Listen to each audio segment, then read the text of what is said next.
enseignement des 10 paroles de vie qu'on appelle les 10 commandements. Aujourd'hui, ce soir, je commence des enseignements concernant les 10 commandements, les 10 paroles de vie, qui sont les fondements des principes et des lois de vie, des lois spirituelles, des lois éthiques, des lois morales que nous avons à connaître et que nous avons à respecter. La première, ce soir, est la suivante, et la première qui dit « Je suis l'Éternel, je suis et l'Éternel, notre Dieu, qui nous fait sortir du pays d'Égypte, de l'esclavage, du pays des passions, d'une maison, d'un lieu où nous sommes esclaves. » Quel est l'enseignement qu'on peut retirer de ça? D'abord qu'il existe Dieu, que Dieu existe. Il y a une divinité toute puissante qui a créé ce monde, qui nous a créés, qui nous a mis de ce monde pour nous libérer de passion, d'illusion, de désordre, pour faire en sorte qu'on devienne des êtres libres, que notre conscience existée soit nettoyée, purifiée de tout ce qui l'empêche de vivre, d'être en Dieu, de vivre selon les principes du divin. Donc, il y a un Dieu qui existe, qui est tout-puissant. Je suis l'Éternel. Il y a un je suis éternel, un seul, qui est Dieu, c'est-à-dire un être qui est né de lui-même, qui peut justement créer à partir de ce qu'on appelle le néant, ou l'apparent rien, ou à partir de ce qui nous paraît invisible, impossible, inenvisageable. Et il nous dit, il intervient dans notre vie pour nous libérer, pour nous sortir d'un état d'inconscience, un état d'ignorance, un état de dépendance que nous avons standardisé, dont nous avons fait une conscience ordinaire, une habitude, une addiction, un fonctionnement. Il nous dit, la première chose, c'est que c'est lui qui va être capable, qui peut être capable, qui est le seul à nous libérer de ce qui en nous empêche de vivre selon l'image divine avec laquelle nous sommes créés, de nous libérer de ce qui en nous ne sait pas que nous sommes porteuses d'une image, de sainte image, d'une image divine. Et tout le travail spirituel va être justement par notre pratique, notre engagement, des études, des enseignements, la prière pour se rapprocher et nettoyer le cœur, et puis le service pour apprendre l'amour du prochain, l'amour de Dieu, l'amour de la vie, l'amour de l'humanité, l'amour de la création, et ainsi de développer, comme une photo, de développer le négatif d'une photo, de nous repentir, de nous retourner, de faire que le négatif montre l'image positive, que au cœur de notre esclavage, au cœur de notre personnalité limitée, empêchée, réduite par des conceptions, des croyances, des points de vue qui ne sont pas assez universels, ne sont pas assez inutiles, et bien le divin va nous aider. Et c'est lui seul qui nous aide. Et c'est lui qui décide de nous sortir. C'est des choses qui sont importantes. Dieu existe. 1. 2. Il nous a créés. Il nous a créés avec une grâce, avec une conscience d'exister qui par elle-même ne peut pas s'en sortir. Un prisonnier ne peut pas sortir seul de sa prison. Il a besoin de quelqu'un qui le sorte. Premier commandement, première parole de vie, c'est Dieu lui-même qui intervient dans notre vie pour nous sortir. Mais nous sommes dans un esclavage inconscient des forces de l'âme, des inconscients personnels, familiaux, parentaux, nationaux, généraux, mais non pas comme quelque chose qu'on n'a pas choisi, mais c'est quelque chose qui constitue notre état d'être existant. Quand on a été créé, pour être créé, il a fallu qu'on puisse exister, il a fallu qu'on perde conscience, d'une certaine manière, temporairement, qui peut être long, la conscience de l'unité, la conscience qu'on vient du divin. Et tout le travail, ça va être de s'en souvenir, de se rappeler au fur et à mesure, pour en prendre conscience. Et on sait que quand on fait quelque chose en son âme et conscience, on l'incarne, mais surtout c'est qu'on l'intègre. Et on dit que c'est une nécessité, que donc l'oubli était nécessaire, conséquence de la conscience d'exister, mais qu'elle est temporaire. Et que celui qui nous a créés et qui nous a donné une conscience d'exister, pour oublier pendant un temps, pour trouver une intériorité, trouver une personnalité, nous dit à un moment donné, il va venir nous sortir, nous extraire de lui-même. Nul ne sait ni le jour ni l'heure, mais lui le sait. Même le Fils ne le sait pas. Seul Dieu sait. Il vient nous sortir. Pourquoi? Pour nous faire retrouver, nous faire sortir de l'oubli de l'image divine avec laquelle nous avons été créés, pour qu'on puisse s'en rappeler. Et qu'on puisse ainsi le devenir, c'est-à-dire l'incarner. On a l'exemple d'Abraham qui est venu commencer à corriger tout ça, et nous sommes les fils et filles d'Abraham, et en particulier dans les monothéismes, qui forment comme un triangle équilatéral d'un monothéisme universel, qui nous dit, Dieu demande à Abraham de sortir de son pays, de sa patrie, de la maison de son père, et d'aller dans le pays qu'il lui montrera, pour que la bénédiction et l'abondance se révèlent dans notre vie. Dieu veut nous faire sortir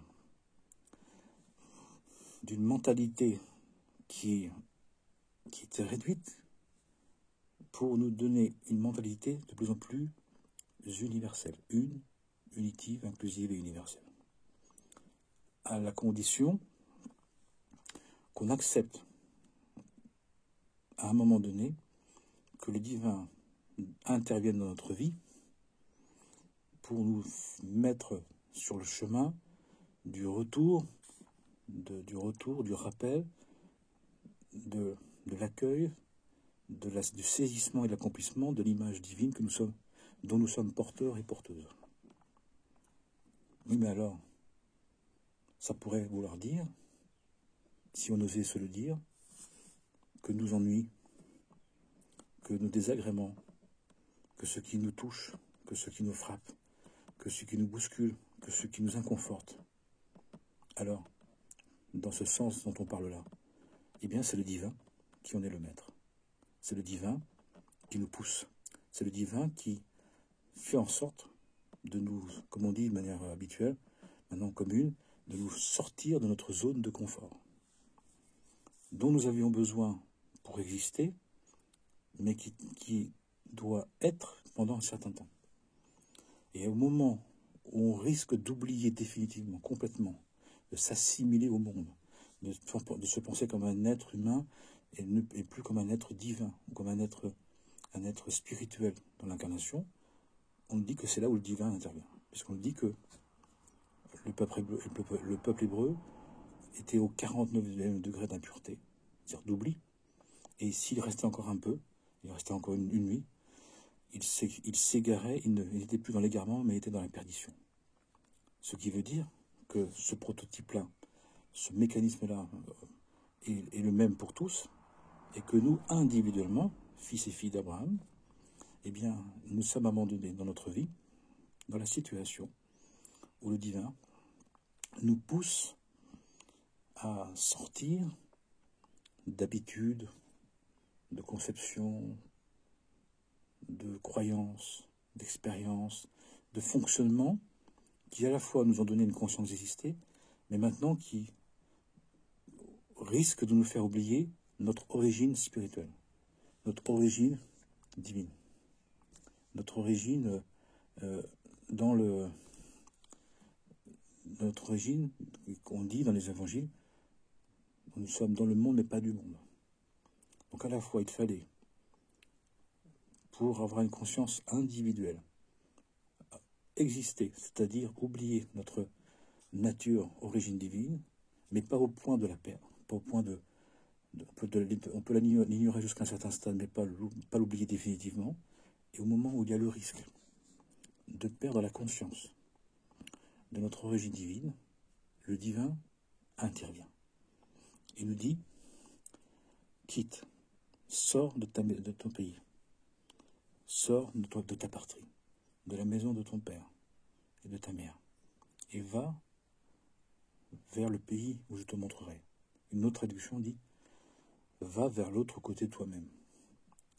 Va rencontrer qui tu es dans des situations qui vont t'amener à te découvrir. Et là, on peut faire l'éloge de l'expérience, de l'expérimentation. Mais pour se découvrir, ou plus précisément pour découvrir l'image divine dont nous sommes porteurs, porteuses. Mais ça veut dire qu'il y a là une désécurisation, qu'il y a le fait d'aller voir plus loin, d'aller voir ailleurs, d'expérimenter, mais non pas pour confirmer sa conscience d'exister, mais pour trouver l'image divine que nous sommes. Certains pourraient dire trouver sa vocation, trouver sa mission, en sachant que la vocation, de manière générale et générique, et sa mission, c'est de vivre selon les principes du divin pour aimer, bénir, compatir avec tout ce qui est, tout ce qui a été, tout ce qui sera. Ce qui fait que, à un moment donné, il va nous falloir abandonner nos référentiels personnels, individuels, parentales, familiales, héréditaires, ancestrales, pour aller vers une définition de soi qui est de l'ordre de la rencontre personnelle avec Dieu, de la rencontre avec une image divine, une image du divin en soi, une image de l'éternel en soi, une image de l'infini béni soit-il en soi. C'est intéressant, c'est étonnant, c'est stupéfiant, c'est bouleversant, et c'est en même temps une merveille. C'est d'aller trouver en soi les critères d'éternité, les critères d'infini, le référentiel qui ne nous limite plus, qui ne nous fixe plus, qui ne nous fiche plus, mais qui peut être une définition de soi comme étant un être divin, qui fait que de fait, cette vie est un épisode, est une page, ou un verset, ou un mot, ou une phrase, ou un mot, ou une lettre, d'un processus d'acquisition d'une royauté, c'est-à-dire d'une image divine. En le sachant, nous pouvons à ce moment-là comprendre que le sens de la quête, le sens de la recherche de l'éternel, de l'éternité, tout ce qu'on peut trouver dans chercher la pierre philosophale, chercher l'éternité, chercher Dieu, chercher à s'accomplir, chercher à se sanctifier, se diviniser. C'est-à-dire à prendre conscience que nous ne sommes pas qu'un être humain, mais nous sommes un être divin ou humano-divin. Il nous est dit aussi que si à un moment donné, on repousse, on refuse, on retarde cet appel du divin, cette intervention divine pour nous sortir de l'oubli définitif, eh bien, nous avons le risque de nous enfermer, de nous enferrer, de nous absolutiser dans des critères personnels, héréditaires, familiales, nationales, du monde, qui vont nous enfermer définitivement, ou définitivement, c'est-à-dire pour longtemps, pas à jamais, jamais, il n'y a pas jamais, il n'y a jamais avec le divin, il n'y a jamais l'erreur ou le mal ou le faux, l'ignorance n'est jamais définitif, mais il peut être long, il peut être vécu comme quelque chose de très très long, de trop, toujours trop long, qui fait que notre vie à un moment donné, quand elle bascule dans le mal-être, le malheur, les malédictions, les manques, les difficultés, les limites, c'est que sans nous en rendre compte, nous avons standardisé une mentalité selon le monde qui fait que on nous dit qu'on ne peut plus recevoir les bénédictions. Parce que pour recevoir les bénédictions et l'abondance du divin, il faut accepter de sortir de ce qui était catégorisé, qui était fixé, qui était comme toujours, comme on veut, comme il se doit, à notre manière, pour rentrer dans une version que l'on doit apprendre par la connaissance de soi et par la connaissance des principes du divin. De commencer à se questionner, de dire, mais qui est Dieu? Que veut Dieu? Si je suis un être divin? Donc toutes les questions, les milliers de questions qu'on a à se poser. Et pourquoi? Afin d'obtenir les bénédictions, l'aide, les ouvertures, les possibilités, les facilités, que l'ouverture de cœur, la largesse d'esprit que nous avons à développer nous permettent de recevoir, ensuite d'accueillir et donc de vivre. Ce qui veut dire de manière simple que quand dans notre vie, les choses sont bloquées, que les choses sont arrêtées, les choses sont stagnées, c'est que nous avons à élargir notre mentalité, nous avons à renouveler notre conscience, nous avons à envisager les choses d'une autre manière, pour ne pas nous rigidifier, pour ne pas nous fermer, pour ne pas nous réduire, nous empêcher de recevoir. Donc là, nous avons une clé, c'est-à-dire que dans notre vie, de respecter ce premier commandement, je suis de l'être et l'éternel.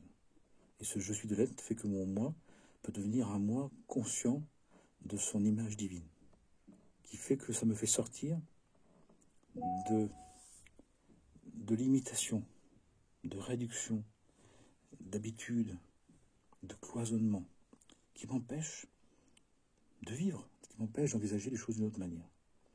Et je vois les personnes, comme elles peuvent se blesser, se maltraiter, s'abuser elles-mêmes, parce qu'elles veulent que la vie rentre dans leurs idées, que la vie soit d'abord ce qu'elles ont décidé, ce qu'elles veulent, en pensant que c'est légitime, en pensant que parce qu'elles le veulent, parce qu'elles le pensent, parce qu'elles le décident, que c'est légitime. Il n'y a pas plus faux. Ce que nous voulons, ce que nous aimons, désirons, doit être vérifié, tamisé, étalonné au principe des enseignements. Et sinon, on peut vraiment se leurrer, sinon on peut vraiment se la raconter. Surtout si on pense qu'on a manqué, surtout si on pense qu'on aurait dû avoir, surtout si on pense qu'on nous a floués. C'est une des très grandes illusions que nous pouvons, que notre conscience d'esclave, d'esclave des passions du monde et du monde des passions, nous fait croire et qui nous met à mal. Si ce que nous devons avoir, nous l'avons et nous l'aurons, ce que nous ne devons pas avoir, nous ne l'aurons jamais. Ce qui fait que la sagesse et le discernement, le père sagesse et la mère discernement que nous devons avoir, le masculin de sagesse, le vrai masculin qui est la sagesse et le vrai féminin qui est le discernement, c'est de savoir que ce que nous devons vivre et recevoir, nous le recevrons.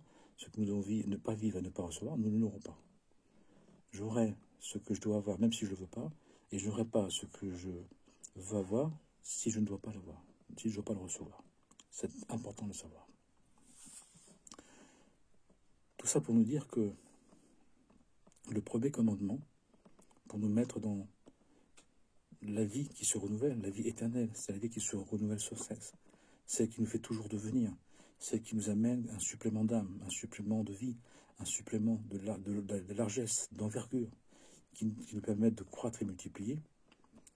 Ça nous demande d'accepter que ce qui se passe d'inconfortable, d'insaisissable, d'imparable dans notre vie, finalement, c'est quand l'Éternel, béni soit-il, Dieu de tous les dieux, le vrai Dieu, essaye de nous faire sortir d'une illusion, d'un confort illusoire, d'un arrangement virtuel, d'une satisfaction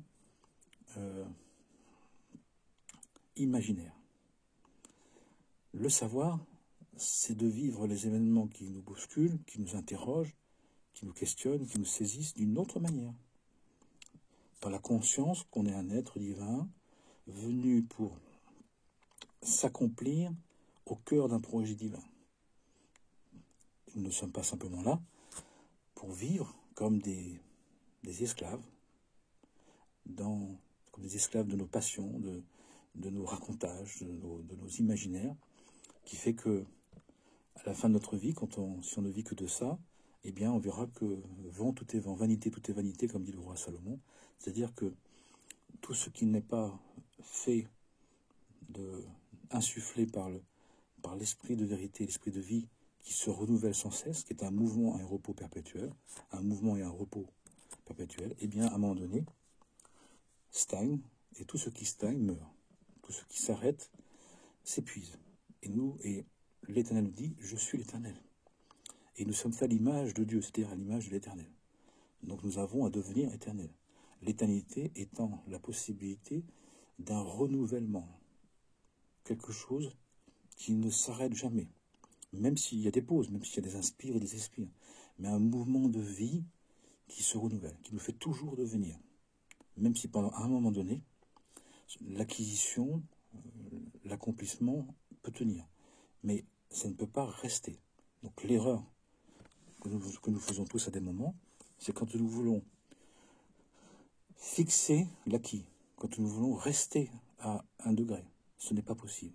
D'autant qu'on nous dit que quand on arrive en haut d'un degré, eh bien, on commence à être en bas d'un autre degré. Et à chaque fois qu'on arrive à une acquisition et qu'on a fait suffisamment de temps dans un degré, aussitôt, le divin, qui est éternel, béni soit-il, l'infini, béni soit-elle, eh bien, vient nous bousculer, nous dire, sois toujours un passant, sois toujours un devenant, sois toujours celui qui est disposé à se relever. Relève-toi et marche, relève-toi et marche. Ne t'arrête pas, ne te fixe pas, ne te fiche pas, intérieurement et extérieurement. Et extérieurement pour faire l'intérieur pour incarner l'intérieur pour incarner dans l'extérieur et l'extérieur pour approfondir l'intérieur. Donc tout ça pour nous dire que le premier commandement, la première parole de vie, qu'on est traduit par des commandements, mais c'est des paroles de vie.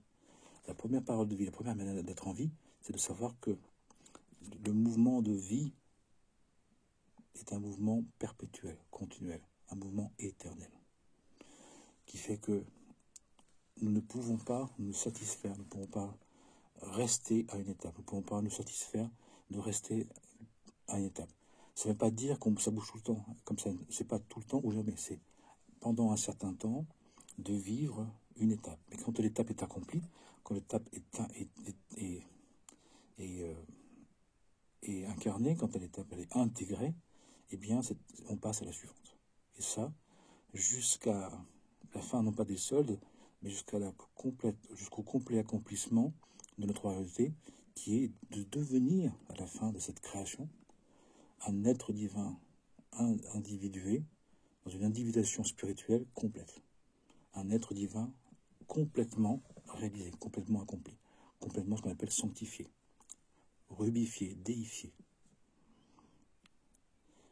Puis ces quelques mots sur le premier commandement puissent-ils vous servir pour intégrer cette première parole de vie. La suite, eh bien, à partir de samedi soir. Bonne fin de semaine, et puis à samedi soir pour le deuxième commandement. Amen et amen.